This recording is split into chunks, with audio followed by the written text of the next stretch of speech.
Sa Re Ga Ma Pa senior season 4க்கு வந்துட்டு சரிகமபா டீம்ல இருந்தே 3 பேர் செலக்ட் ஆகியிருந்தாங்க மெகா ஆடிஷனுக்கு.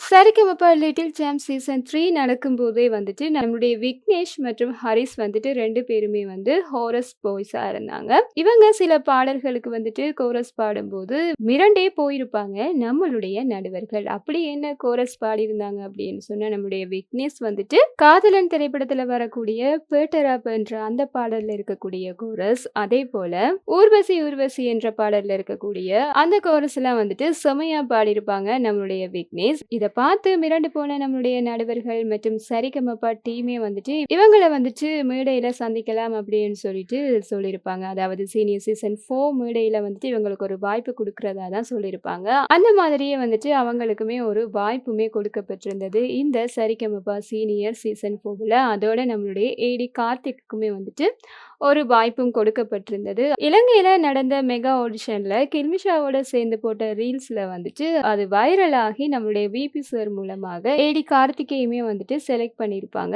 Sa Re Ga Ma Pa senior season 4க்குள்ள. இதுல வந்துட்டு நம்மளுடைய விக்னேஷ் மற்றும் ஹரிஸ் 2 பேருக்குமே வந்துட்டு நிறைய நிபந்தனைகளுமே கொடுக்கப்பட்டிருந்தது அவங்கள தெரிவு செய்யும் போது. அதாவது 2 பேரும் வந்துட்டு தனித்தனி போட்டியாளர்களா இல்லாம 2 பேருமே ஒரே போட்டியாளராக கொள்ளப்பட்டது. அது மட்டும் இல்லாம அதுல யாராவது ஒருத்தர் தவறு செய்தா கூடவே வந்துட்டு 2 பேருமே விலக வேண்டிய, அதாவது நீக்கப்பட வேண்டிய சந்தர்ப்பம் தான் இருக்குன்ற மாதிரியுமே சொல்லியிருப்பாங்க. இப்படியான ஒரு சூழ்நிலை வந்துட்டு நம்மளுடைய கோரஸ் பாய்ஸோட பயணம் என்ன மாதிரி இருந்தது அப்படின்னு சொல்லிட்டு வாங்க பார்க்கலாம்.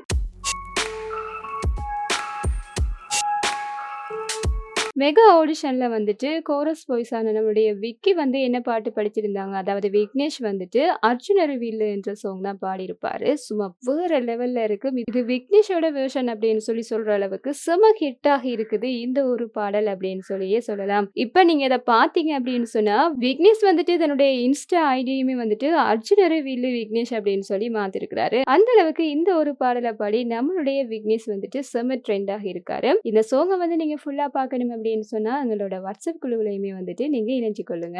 இதை தொடர்ந்து நம்மளுடைய ஹரிஸ் என்ன பாட்டு பாடியிருந்தாங்க அப்படின்னு சொன்னா, செந்தமிழ் தேன்மொழியா என்ற பாடலை பாடியிருப்பாங்க. 2 பேருமே இந்த பாடல்களை பாடி செலக்ட் ஆகியிருப்பாங்க மெகா ஆடிஷன்ல. அதை தொடர்ந்து வந்திருக்கக்கூடிய இன்ட்ரோ ரவுண்ட்ல வந்துட்டு எல்ல மச்சி மச்சி என்ற பாடலை தான் பாடியிருப்பாங்க. 2 பேருக்குமே வந்துட்டு, அதாவது ஒரு போட்டியாளர்களாக இருக்கிறபடியே அவங்களுக்கு கோல்டன் ஷவர் வந்துட்டு கொடுக்கப்படுது. இதை தொடர்ந்து முதலாவது ரவுண்டான ஃப்ரீ ஸ்டைல் ரவுண்ட்ல இவங்க என்ன பாடல் படிச்சிருந்தாங்க அப்படின்னு சொன்னா, ஆலப்போறான் தமிழ் என்ற பாடல் தான் படிச்சிருப்பாங்க. இந்த ஒரு பாடலுக்கு பிறகு இந்த போட்டியில இருந்து நீக்கப்படுறாங்க நம்முடைய கோரஸ் பாய்ஸ். நிறைய பேருக்கு இந்த ஒரு விஷயம் வந்துட்டு ரொம்பவே அதிர்ச்சியையும் சோகத்தையும் தான் ஏற்படுத்தி இருக்கு. தற்போது நம்முடைய விக்னேஷ் மற்றும் ஹரிஸ் என்ன செய்துட்டு இருக்கிறாங்க அப்படின்னு சொல்லி பார்க்கும்போது, இவங்களுடைய இன்ஸ்டால வந்துட்டு ஒருத்தர் வந்து என்ன சொல்லியிருப்பாரு அப்படின்னு சொன்னா, எலிமினேட் பண்ணிட்டாங்க ரொம்ப ஃபீலிங் என்ற மாதிரி எல்லாம் போஸ்ட் பண்ணியிருப்பாங்க நிறைய பேர் வந்துட்டு. அதுக்கு நம்மளுடைய அர்ஜுனரு வில்லு விக்னேஷ் என்ன சொல்லியிருப்பாரு அப்படின்னு சொன்னா, ஃபீல் பண்ணாதீங்க பிரதர், இன்னும் பல மேடைகள் இருக்கு என்றதையுமே வந்து சொல்லியிருப்பாங்க. அதுக்கு வந்துட்டு நம்மளுடைய ஹரிஷுமே வந்து என்ன சொல்லியிருக்கிறாரு அப்படின்னு சொன்னா, ப்ரோ விடுங்க, இதை விட சிறப்பா வருவோம் அப்படின்னு சொல்லி சொல்லியிருக்கிறாங்க. 2 பேருமே இந்த ஒரு தடைகளை வந்துட்டு கடந்து 2 பேருமே சூப்பரா அடுத்த கட்டத்துக்கு போயிட்டு இருக்காங்க அப்படின்னு தான் சொல்லணும். இன்னும் தனக்கான பல மேடைகளை அவங்க தேடிட்டு இருக்கிறாங்க. அடுத்தடுத்து இசைத்துறையில நிறையவே சாதிக்கிறதுக்கு வந்து முயற்சி பண்ணிட்டு இருக்கிறாங்க அப்படின்னு சொல்லி சொல்லலாம். 2 பேருமே வந்துட்டு இன்னும் இசைத்துறையில நிறைய சாதிக்கணும் அப்படின்னு சொல்லி தான் நாங்களும் ஆசைப்படுறோம். அவங்களுடைய ரசிகர்களுமே அதைத்தான் ஆசைப்படுறாங்க.